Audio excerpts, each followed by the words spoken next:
It is my absolute unfeeling and pre-programmed pleasure to introduce the predominantly surplus word-speaking podcast Talkers content from brothers who, in a tyrannically overzealous commitment to the pursuit of excellence in broadcasting, ended up with roughly 4.5 hours being recorded and then tenfold focused upon editing. Apologies on the delayed release, although also hope you enjoy a bit of bonus content. Due to the few brief but somewhat graphic accounts of what are many alleged actual historical events, of which includes Satanism, black magic ritual, infernal pacts, devil summoning, ultra-violence, murderers, rapists, thieves, ritual harvesting of organs and anatomy, child sacrifice, devil worship, torture, warlocks, sorcerers, or even shepherds. Mostly this macabre subject matter is decorated with glitter and googly eyes. Our third and final subject, I feel like we could probably close out on this guy. I just want to make sure before I jump into this last dude and tell his story, which will be a bit quicker than, I'm not trying to make it spooky or anything like Swift Runner. Yes, our third and final cannibal for the evening is a fellow by the name of Peter Niers. Newsflash! Mid-16th century Germany. The Holy Roman Empire straight up runs shit. But if you were poor and life totally fucking sucked, some things never change, Germany during this time was not unified and was split into various dukedoms and fiefdoms and shires and villages and overseen by bishops and burgermeisters, whatever those are, and various feudal lords, all of whom substantially had much more wealth than all the peasants and indentured servants living upon their land, assuring that generations after generations of poor folks were essentially born into slavery and servitude and persistently dicked about with by the financially well-to-do lords and ladies that held financial and political sway at the time. Basically, the people who ruled over each and every little ye old shithole shire where all these people lived back in the olden times. I would it be safe to call this the medieval times? 16th century, the 1500s? The 1500s to 1600s would be just before the Enlightenment, so Middle Ages. Yeah, that sounds about right. Okay. This would eventually give way to numerous peasant revolts that would grow bigger and bigger until eventually we had the peasant revolt. The big one, which poor people intended would eventually take the whole cake, or strudel in this instance, and they would eat it too. Soon, peasant groups were forming into radical revolutionary groups, who then would form into what were essentially gangs and or organized crime enterprises, and then eventually grew into armies of gangs. A lot of this was actually inspired by Martin Luther the King of Protestantism, with his list of demands, 95 demands, with his fuck y'all list of grievances that he tacked on the door. It's due to this that there was a largely, people basically took it as, well, shit, he did that at the church, so why can't we basically apply that to other shit that's raining down on as us? self-described Huguenot. Yeah. Yeah. Are you going to eat that meatball you found in the vacuum cleaner? There was this sort of bubbling up sort of spirit of reform and change that was filling people's heads with dangerous ideas, which the powers that be did not like one bit. No. And this sort of widespread spirit of reform would eventually help to galvanize much of the dormant revolutionary spirit lingering in the air at the time, essentially giving lots of other so-called lesser folks all types of dangerous, highfalutin, fancy pantaloon style big ideas. Previously on This Happened. Now back to Oh yeah. In 1524, the Peasants' Revolt begins, the biggest popular uprising Europe had seen until the French Revolution. The ragtag underdogs, with their torches and pitchforks, were eventually mercilessly slaughtered in the hundreds of thousands, all within under a single year. While those who survived were eventually saddled with fines it would likely take their families generations of entire lifetimes to pay off. Understandably super pissed at this, many of the remaining gangster army peasant infantrymen did not, surprisingly, want to return to an even worse off life of servitude and essentially brutal slavery. A man by the name of Peter Niers just so happened to be one of these pissed individuals. And he was pissed, super pissed about his many dead friends. Pissed their efforts were all for nothing, and especially pissed about having to go back to a life that was now arguably much worse than it had been before their failed uprising. That's what it sounded like, only wetter. So he and a number of his allies decided to simply pull the mid-1500s equivalent of going off the grid, with their pretty much unanimous decision being that they could make a much better living by dropping out of society and becoming full-time bandits and earn a much better living. Don't get any ideas, audience. I mean, we're not advocating it, but I'm kind of advocating it. These outlaws, robbers, and highwaymen, essentially, with their primary targets being the seemingly endless parade of various wealthy folks and nobles, he and his men would then recede into the uninhabited vast stretches of countryside and deep, dark, dank-ass woods, which were all over Germany at the time, and still are, to quite a large degree.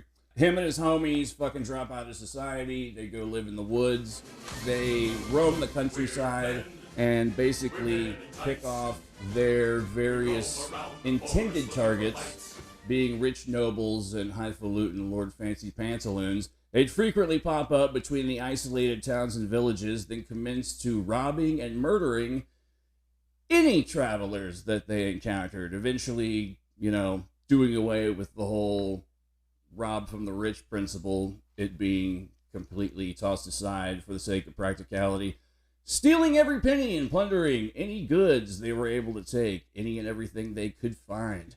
After witnessing and or even experiencing firsthand just what unspeakable horrors were committed during and in the wake of the uprising, murdering for their own survival had in many ways become something of an everyday pastime for Peter Niers and his men. At this particular point in time, they aren't the only ones that think this way.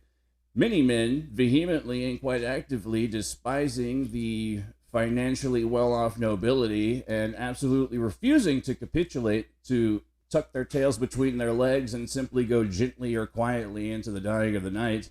And it's because of this that violent crimes, i.e. robbery, homicide, etc., eventually began to skyrocket to unprecedented heights, and nearly complete and utter lawlessness and banditry spread, as many of those composing the nobility are actually at present, in this particular point in time, far more concerned with sternly reestablishing their control and ownership over their own lands and towns and the many inhabitants therein.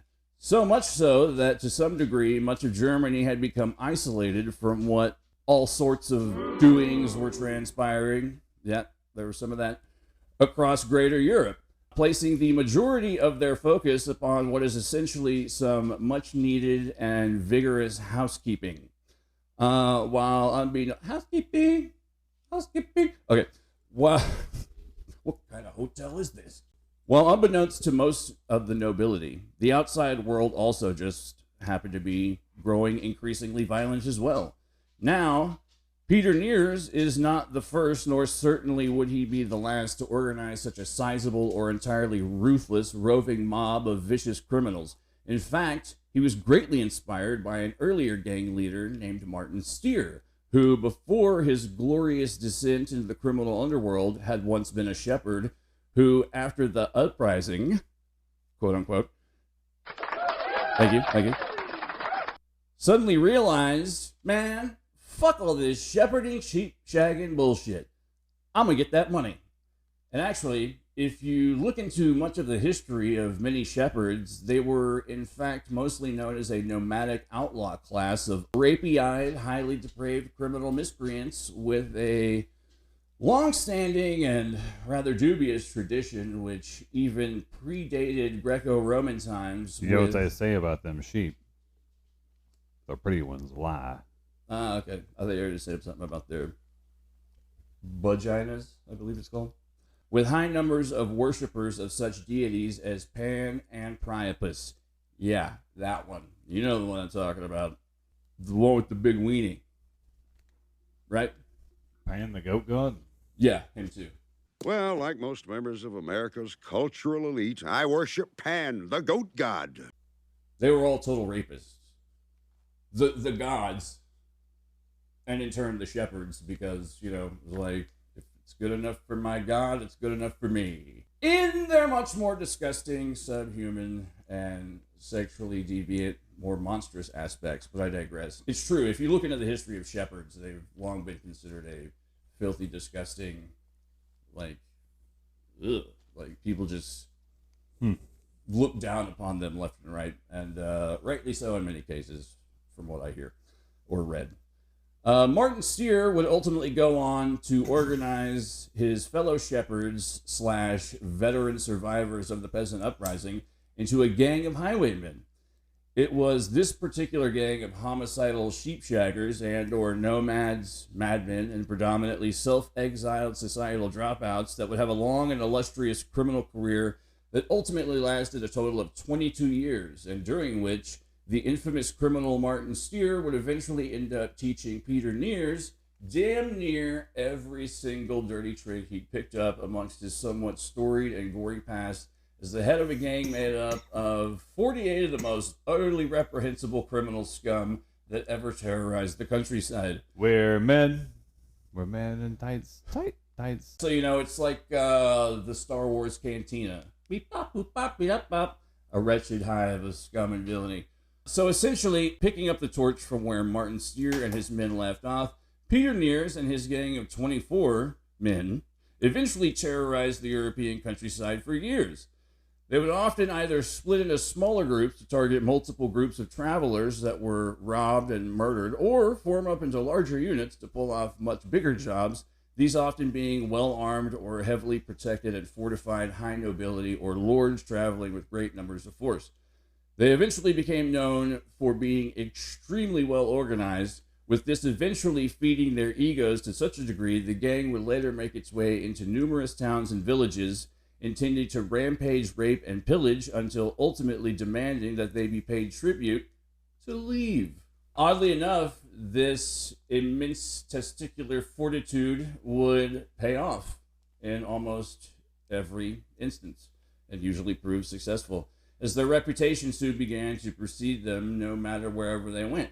From Germany to Western France and the Rhineland and on to Bavaria, they terrorized over hundreds of miles of European countryside, while stories spread of their hyper-violent and highly monstrous acts that would eventually crystallize within the minds of both nobles and peasants alike, ultimately creating what was for them someone or something on the wing. No, someone or something which essentially was the for real, no shit, true to life equivalent of a living and existing in the flesh, actual fucking bogeyman that plagued the fevered dreams and or night terrors of adult and child alike. Everyone is just utterly terrified they might encounter Peter Niers, and in 1577, one of the members of Niers' gang, a fellow by the name of Peter Oblath, is captured outside the town of Gerstbach, Germany, by authorities who know full well that this man was one of the members of Niers' roving mob of terrorists, thieves, and assassins. Also, due to their nightmarishly violent reputation, they reasoned that if this Oblath character was lurking about the outside or the outskirts of town, then surely the rest of the gang can't be too far behind. So upon being submitted to a series of utterly grueling physical torture and interrogation, they convince Oblath that it is in his best interest to talk, and he then draws up a list of 14 names of gang members, including that of Peter Niers, as well as a highly detailed set of instructions and or map of just where they might be found hiding out right now. Not long after, a posse is formed, a big wet posse, callback, to raid a location hidden deep within the woods, where these authorities eventually locate a makeshift settlement made up of Peter Niers and a group of his men. Eventually, the authorities put the screws to each and every one of them, subjecting them to just utmost horrible tortures, under which Peter Niers himself would ultimately confess to 75 murders, including women and children, as well as allegedly being assigned guilt in any and all unsolved murders to have occurred within a roughly 100-mile radius. Well, that's convenient. Yeah.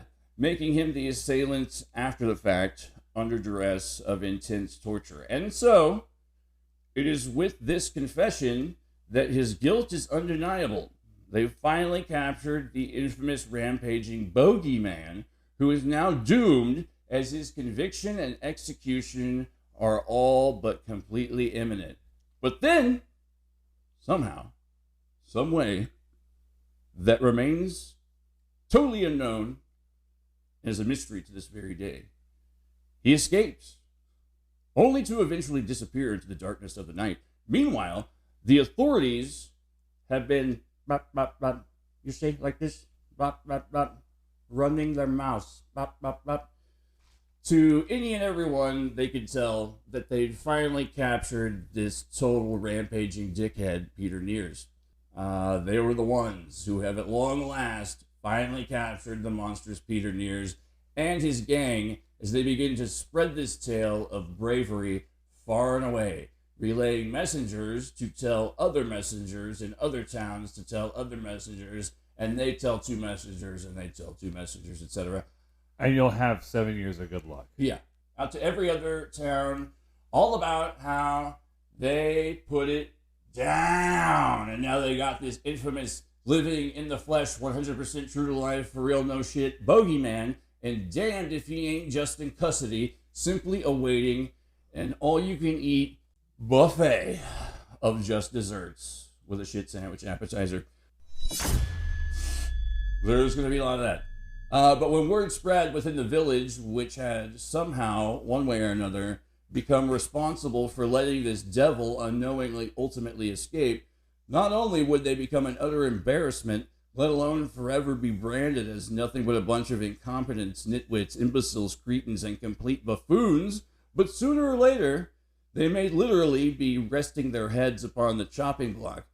No matter whether or not the responsible party proved to be either a soldier, a guard, a warden, or the mayor, it was almost intrinsically known to most of these folks that shit would eventually be rolling uphill one way or another, to a degree. It'll probably stop at a certain noble, as things tend to do. Eventually someone was going to have to answer. So surely, the one and only possible way for Niers to have come even remotely close to eventually making his escape is or was with some sort of inside help. Of course, he had to have had some sort of help, but from who? Well, apparently, allegedly, he in fact just so happened to have help from one of the utmost unlikely of all possible sources. Thank you. That's right. Peter Niers was aided in making his daring last-minute escape with the aid of Satan. As it was alleged that Peter and the devil supposedly go way back, like old school times. You know what I'm saying? They had, in fact, actually worked out quite a few deals between themselves, which would ultimately end up with the Prince of Lies more or less saying, yo, Pete, I like your style. So basically, what I'm going to do is I'm going to be your devil investor. Just to play on the term angel investor, because he's the devil. Yeah. Also, Prince of Lies. Don't forget that. And so, no matter that his confession of 75 murders was now a matter of public record, whether or not it had been an honest lament or completely coerced under conditions of torture, This bandit general, with the already monstrous, extremely gruesome reputation which preceded him, then became the intense focus of what would eventually become pamphlets, T-shirt, songs, the coloring books, legends, the lunchbox, and folk tales, the flamethrower. mostly spoken of in what were only the fearfully hushed tones of those known as decent, honest, God-fearing, regular folks. Bunny Ears quotes. Though openly recounted with much gusto and over-intoxicated vigor within the criminal classes, along with any known outlaw associates, with many individuals belonging to both camps totally buying into this supposedly diabolical nature of his escape, claiming it to be 100% true to anyone they told the tale. And as these tales continued to spread from one person to another, you know, the whole purple monkey dishwasher. Mm-hmm. Yeah. I haven't thought about purple monkey dishwasher in a long time. Hey man, it has bearing on everything we do to this day. Every retelling becomes filled with much more lurid details beyond the pale of merely confessing to a now seemingly paltry sum of just 75 murders. Now, the devil himself has joined the cast this season, and eventually the spread of several pamphlets published by one Johann Wick, not that one, would begin making the rounds, with Wick actually being one of the more or less early prototype true crime reporters of his time. Yeah, allegedly. With his stories incorporating more and more macabre tales of diabolism and black magic, as they later go on to claim that this infamous bogeyman known as Peter Niers not only acquired the devil's aid in making his daring last-minute escape, they would also go on to state, circa 1577 on to 1583, that apparently Niers had summoned forth Satan deep within the woods near Feltzberg in order to enter into some form of infernal black magical pact that would ultimately bestow upon him the demonic, unholy, unknown powers of the netherworld's 9 circles below. All of which is, of course, in exchange for his immortal soul. In exchange for such, he'd be granted with all the secrets of occult knowledge, along with the ability to call upon Satan pretty much anytime he wanted, unless he was busy, in which case he would be provided with some form of, I don't know, lesser imps or familiars to aid him in his crimes, as well as that classical old chestnut from the sea of providing Peter Niers with what was seemingly unlimited financial aid, making up part of what were just several of the now always staple legends usually being included along with any mention of Peter Niers. These being that he is always, constantly, seemed to never be found without several items upon his person. These being an extremely large two-handed broadsword, a pair of loaded pistols, large sums of money, always large sums of money, and eventually there came later the addition of what appeared to be a mysterious, inexplicably, oftentimes blood-soaked and leaking black leather bag that was said to usually be slung over his shoulder while being gripped by the drawstring, keeping it closed, as it contained dark, dirty, occult secrets. These 4 items in particular eventually becoming somewhat synonymous with Nier as the distinguishing characteristics usually pictured by anyone that dared to conjure up any mental imagery of this increasingly nefarious and therefore larger-than-life individual, which 100% without a doubt actually once upon a time long ago for sure really it truly existed? Question mark. No, he was real. Other than this overall accoutrements to his appearance, the only other thing that was really known about what he truly looked like was quite often simplified via words like old, dirty, crazy, along with somewhat striking and quite noticeable scar across his chin and the left side of his cheek. It later came to light that it had in fact actually been the infamous precursor to Peter Niers, one, the above-mentioned Martin Steer, who had previously instructed Niers in some of what were the means and ways of the dark arts. As stated before, teaching him damn near every single thing he knew or had learned during his time spent in charge of a dirty, surly, utterly disgusting criminal contingent of shepherds that were already greatly feared and reviled by society, at large, and predominantly due to their profession being seen as incredibly unwholesome overall.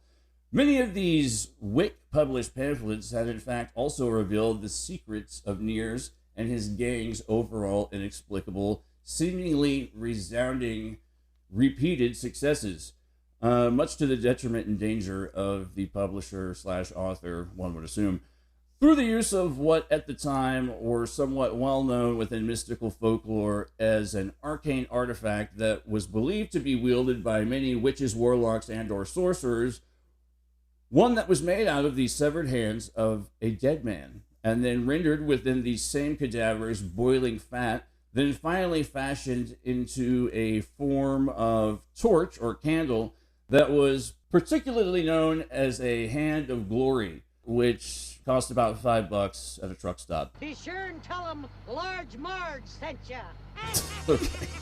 Which is said to render its creator/owner, thank you, its creator/owner/wielder completely invisible when the 5 wicks upon the end of each finger have been lit. Not only this, in addition to rendering criminals, mutilators, and grave robbers, as well as magic practitioners, complete invisibility, this occult object was also said or believed to unlock any and all, well, locks, in some instances even believed to completely dispel anything which may have inhibited or blocked the path of its wielders, essentially being the macabre medieval equivalent of a sawed-off shotgun meets skeleton key, essentially.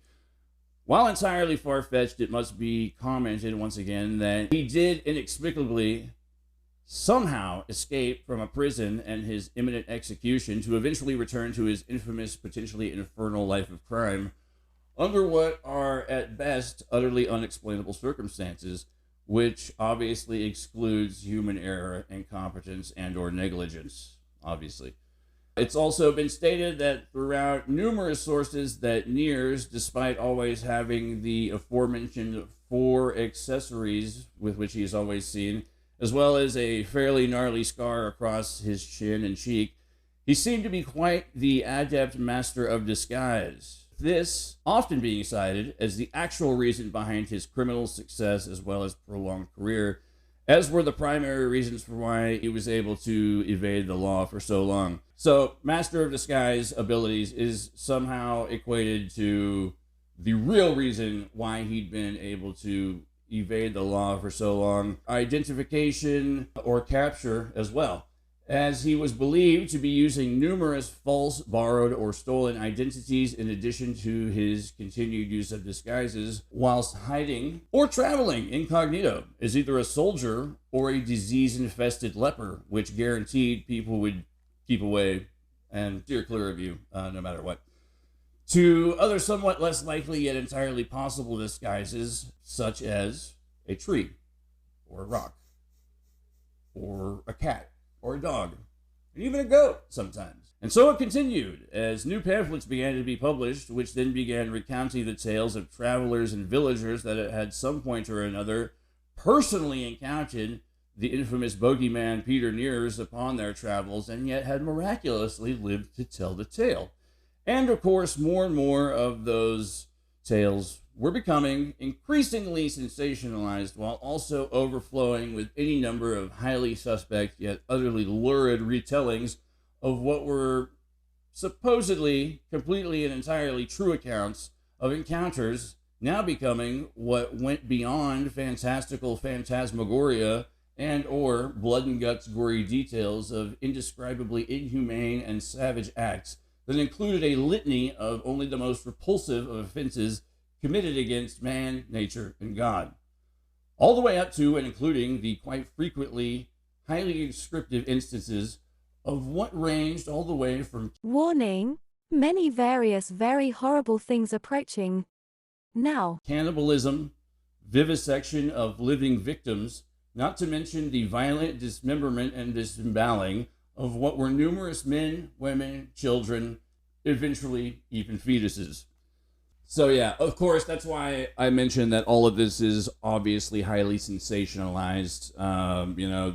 This is the equivalent of, did Ted Bundy really build a Frankenstein out of seven? Just fucking dumb, like, Lifestyle Channel or whatever it's called. What I am about to show you next may shock and educate you. He would use these, bits and pieces or thievery of what were supposedly the certain specific limbs and or organs to be harvested from his victims for what was eventually to become the unknown contents within his persistently tightly gripped, enigmatic, blood-soaked black leather bag that had allegedly been kept full of assorted anatomy towards any number of unknown ritualistic dark mystical ends which may or may not have actually fueled his black magical abilities. Predominantly were rumored to be the arms and hearts of the aforementioned little people. He was to have removed directly from his victims' bellies. Insert fat bastard quote. Hey, assholes! I'm right over here! A mini-me! Come and get me! It's wombs, but, keeping it light. As many of the stories stated that he ate the hearts entirely in just one gulp on a somewhat regular basis, or he was also believed to be repeatedly recrafting entirely all new Hands of Glory, $5 at a truck stop, after having completely used up the previous one. He'd mainly chosen to include any mention of what largely or needlessly over the top, all the way extreme, disgusting, blood and guts, gory details due to the fact that there seems to be completely different potential endings, we'll say, to Peter Niers' final chapter of life. Two potential endings, but they sort of intersect, as they were presented in most of the sources, that is. They ultimately attribute his eventual end to either one or both of what are potentially two different possible causes which initiate his eventual downfall. By 1581, he's achieved full-on comic book and or cartoon supervillain status and levels of legendary terror across almost all of Europe. During this time, he decides, while in disguise, to post up at a hotel known as the Bells, and tells the innkeeper of the Bells to please hold on to this mysterious and inexplicably blood-dripping black leather magic bag of tricks, while he takes off to make a visit to the local bathhouse. Some sources state that it's while within the bathhouse, one or two or more of the local men seem to have recognized him when word quickly spread to everyone present as the completely oblivious to the total shift of tone all throughout the bathhouse. Peter Niers didn't know what the fuck was going on. Other sources solely attribute his being found out down to the innkeeper having peeked into his bleeding black magical bag of tricks, while some sources say that it was in fact actually both of these occurrences taking place, which eventually ends up raining down just an utterly unstoppable torrent of thundering shitstorm directly upon the head of one Peter Niers. Eventually, he's once again captured, then shortly after, was subjected to what is some of the utmost horrific sequences of medieval torture that I've ever heard of for 3 days straight, during which he would continuously 100% proclaim his belief that he's going to escape once again, and he is in fact being aided and will eventually be saved by his best buddy, friendo, old pal, your guy and mine, Satan. But he is all too sadly mistaken, making him the brand new chew toy for a rabid mob of locals who go on to do such heinous acts as, well, no more than the shit he's done, but skin his feet, cover them in oil, and hold them over open flames. What else? You got a spa day? Yeah, kinda. Like, I don't know, like if the Cenobites ran the spa, sure. Let's see, he's repeatedly subjected to intense and violent beatings and mutilations, Still claiming he feels no pain thanks to his suspiciously absent former infernal investor and Dark Lord. He is then placed upon the wheel until his body is broken in 48 separate places. It was during this also that he would make, let's say, second edition confession. That's a good way to put it. He would proclaim during this confession to have killed up to 544 people. But once again, as this was admitted under the duress of incredibly unpleasant torture, it's your choice to take it or leave it. And then finally, he was tossed to the crowd to be chopped up and dismembered by many members of the angry mob, all of whom happened to be rabidly attacking his scattered remains with axes and hatchets. The end! If there happens to be any kind of a decipherable form of moral or lesson that can ultimately be taken away from this tale, I'm probably going to have to go with, yes, of course the evil powers that be completely suck. Most definitely, we should eat the billionaires first, before more of them attempt to leave this planet and fuck it up in the process. But also, I've come to find out in my life that being an asshole on top of all your problems won't make things any easier. So, therefore, somewhere in the middle exists what is likely the best solution. But fuck if I know what it is.